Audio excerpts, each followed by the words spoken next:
So I've been thinking for a little while now that I'd like to start a project where I finish reading books that I have previously DNF'd. I'm not afraid to DNF a book and get rid of a book if I don't think there's any chance I'll ever return to it if I completely don't like it. But I do have a small collection of books that I've been holding on to because I do want to get back around to reading them.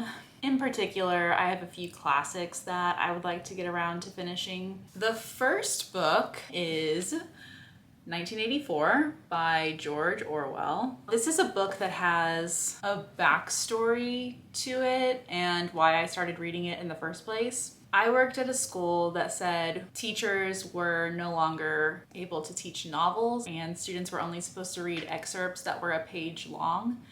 And this all had to do with state testing and state testing scores, and all we were supposed to be doing was focusing on getting our students to pass this test at the end of the year. So things like reading novels were considered really unimportant. None of the teachers that I worked with agreed with this. The other sophomore English teachers and myself decided to do a secret reading unit where the kids got to choose their own novels and read them in class 6 weeks. And I had two girls in one class period who wanted to read 1984, and I told them you don't need to buy your own copies because we have some in the book room. And I ended up sneaking into the book room during 7th period one day to grab a couple of copies of 1984 for them. And I actually felt like I was going to potentially get fired over doing that because we weren't supposed to be reading novels with our classes in the first place. I snuck in and I snuck out as quickly as I could and grabbed a couple of copies of 1984. I had never read the book, so when the girls were done reading it, I kept one of the copies back for myself so that I could read it over the summer. And I do remember sitting by the pool at my apartment complex reading this, and I got pretty far, but I just never finished it. Honestly, dystopian literature isn't really my thing, but this book, which is the one that I took from the school, I ended up not going back the next year, so this book just stayed with me. This is a book that has been hanging out on my bookshelf for 10 years, waiting for me to finish it. I did pull up a summary of the book on my computer, and I read down to the part where it started to sound like things I hadn't actually gotten to. So I read a partial summary, and I am just gonna pick right up with where I left off.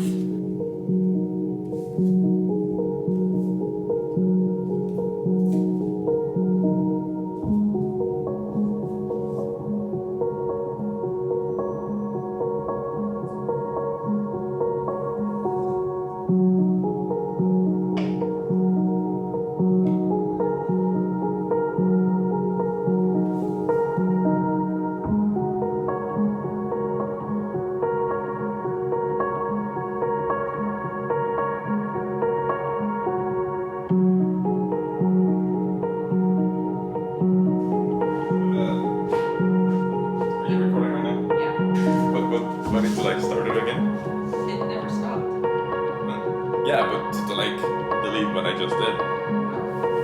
Oh, so you can splice it up. It goes to show you how much I know.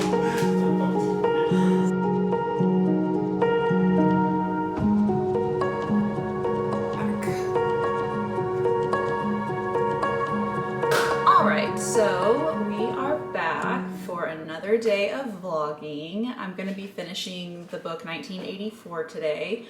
But before I started reading, I wanted to go ahead and try a recipe that I recently saw another YouTuber create. All she did was take a box of chocolate muffin mix and a box of banana muffin mix and basically blend them together and bake them. I'm using a different kind of muffin mix than the YouTuber I watched, but I'm sure it'll still work. So I'm gonna have these baking while I'm reading, and hopefully I can have a snack in the middle of reading.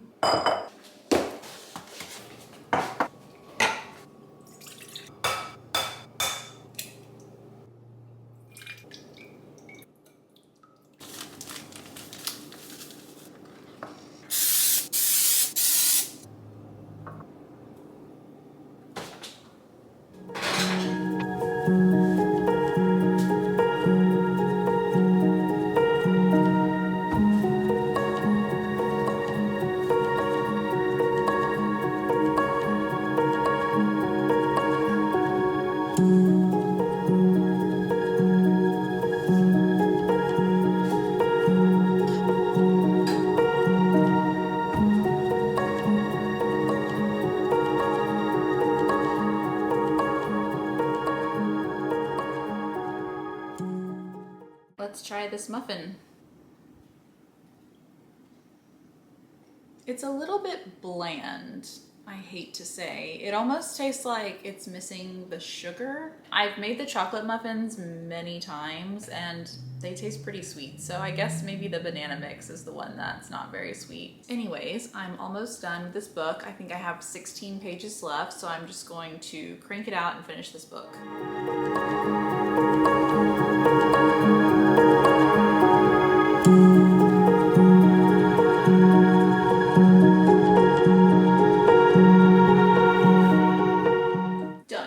It didn't take me very long to finish this book. I read most of it this afternoon, I think around 25 pages. And then I only read that one other time and I think I read 10 to 15 pages, something like that.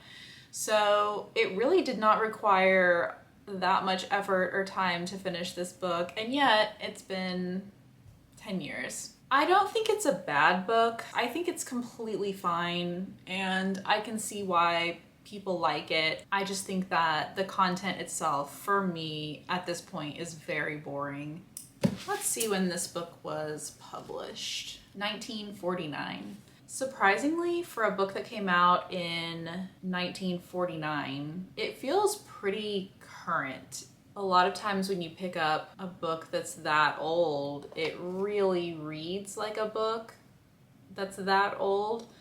And this one didn't read to me that way. To me, it just feels tired. The concept of this dystopian society and the government being super in control of everything and people not allowed their individuality, independent thought, things like that, it just doesn't interest me at this point. But overall, I'm glad that I finally finished reading this book, and I'm really glad that I get to pass it along now and make some room on my bookshelf for something else.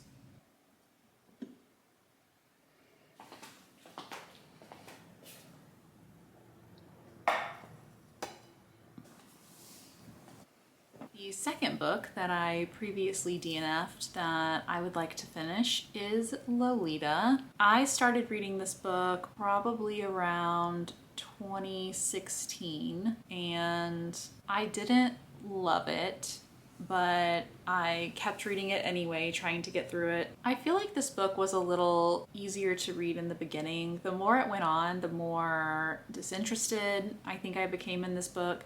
And it eventually just moved over to my bookshelf and I stopped reading it. Over the years, I have not decluttered this book because I always intended on finishing it and that time has come. So it's about 8 years later, I believe. On the back, there's a quote from Vanity Fair. And it says, "The only convincing love story of our century." Am I crazy? Is this a love story? I mean, I thought it was about a creepy old man who's obsessed with a 12-year-old girl. I definitely don't see this as a love story. I see it as a creep fest. So, Vanity Fair, what are you thinking?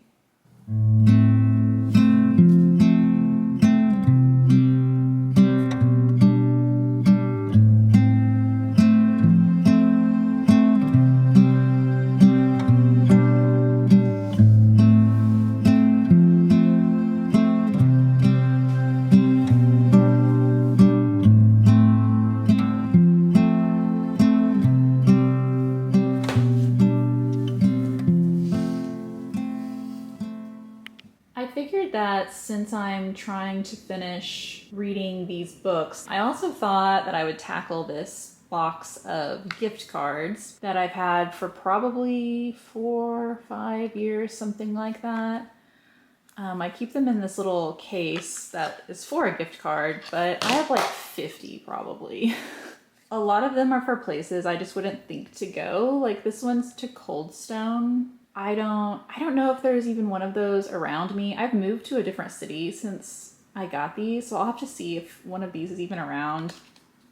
I'm not really a fan of Subway.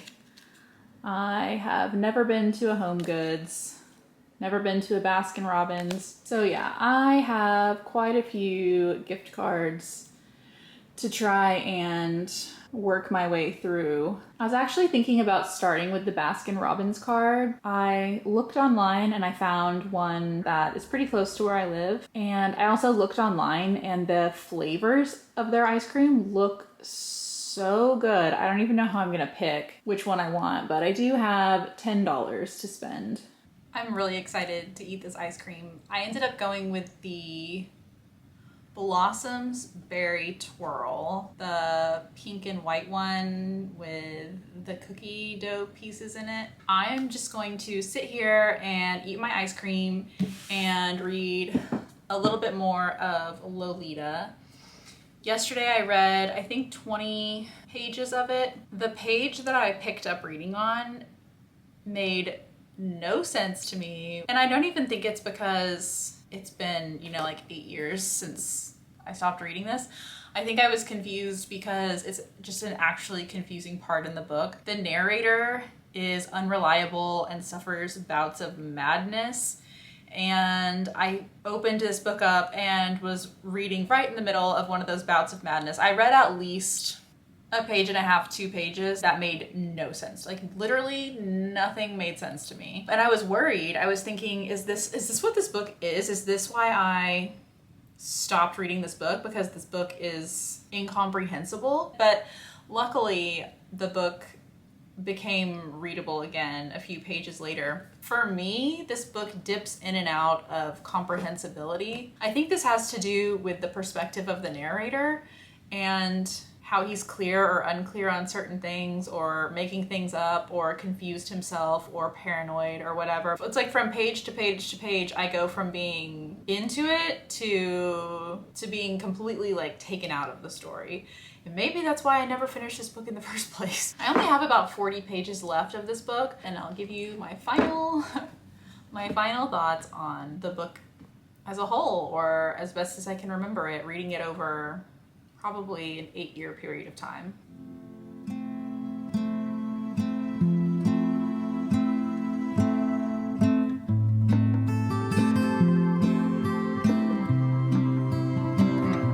For me, it's the cookie dough pieces. Those are the best.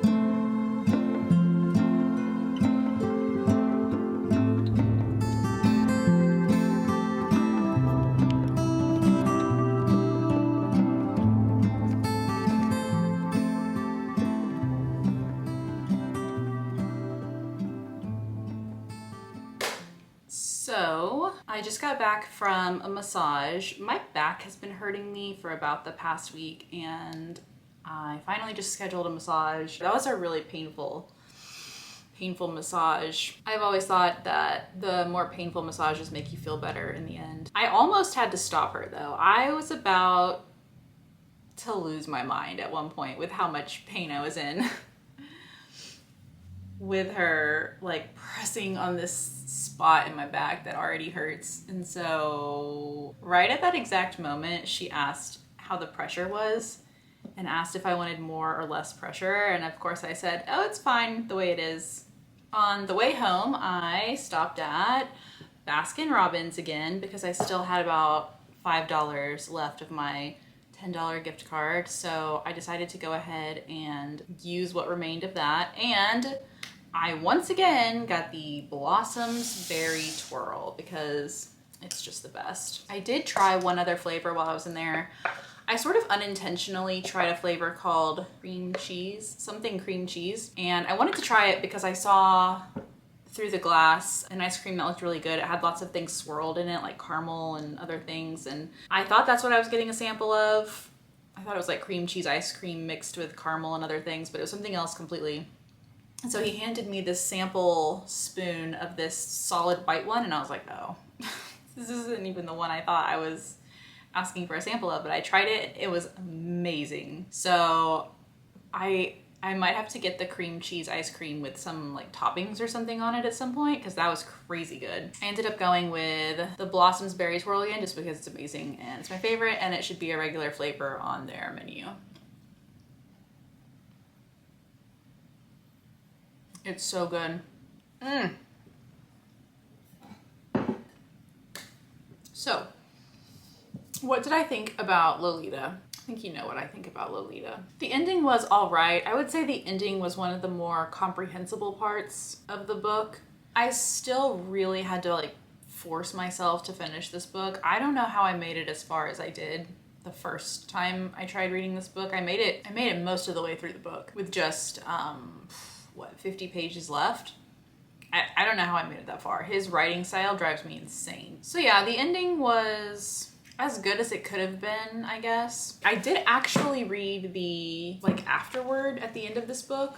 It says on a book entitled Lolita by Vladimir Nabokov. So it's like a letter he wrote, or like a short piece he wrote about Lolita, and he wrote this little afterword in 1956. He talks about the difficulty he had in publishing this book, which makes a lot of sense because I think this was published in... Oh yeah, he couldn't get an American publisher for this book at first. Everyone thought it was too offensive, immoral, reprehensible, any of those words. So he actually talks in this afterword about his difficulty in finding a publisher for this book and how a lot of people had problems with this book, not just the content, but also they had issues with the structure of the book and just a lot of different suggestions for the author on how to change his book.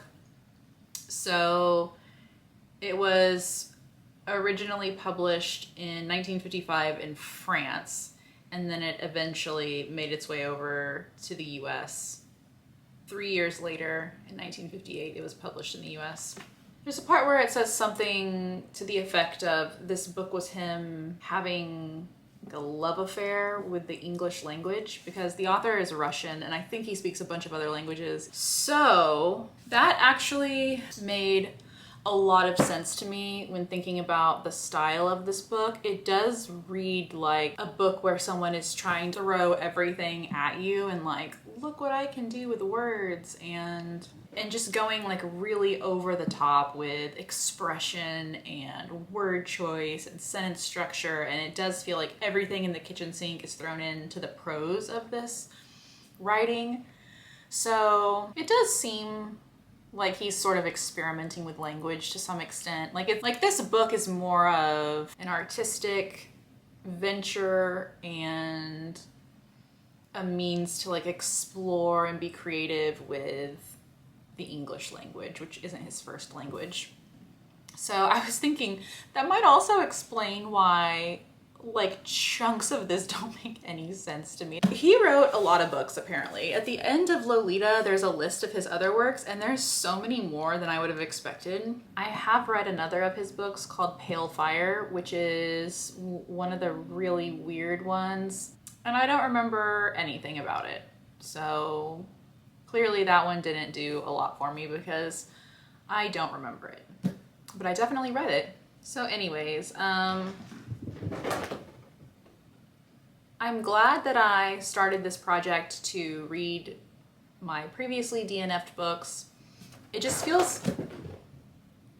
feels nice to have finally finished reading these because I always intended to finish reading them at some point in time. I don't know if that's technically a DNF, but these could have really easily been DNFs if I weren't vlogging myself finishing reading them. So really glad to be done with both of these books. I will say I think 1984 was definitely the better of the two. And while I thought it was boring, it was a lot more engaging than Lolita. And I also used one of my gift cards. So this one's spent. I can go ahead and get rid of this. And I think I'd like to do more of these types of videos because I have several more books that I previously DNF'd that I intend on at some point in life getting back around to finishing. So I'd like to do this again and finish reading more of these DNF books, and also using more of my huge stash of gift cards that I've had for years. So if any of that sounds interesting to you, you can stick around for more videos. But I hope you guys enjoyed this, and I'll see you soon. Bye.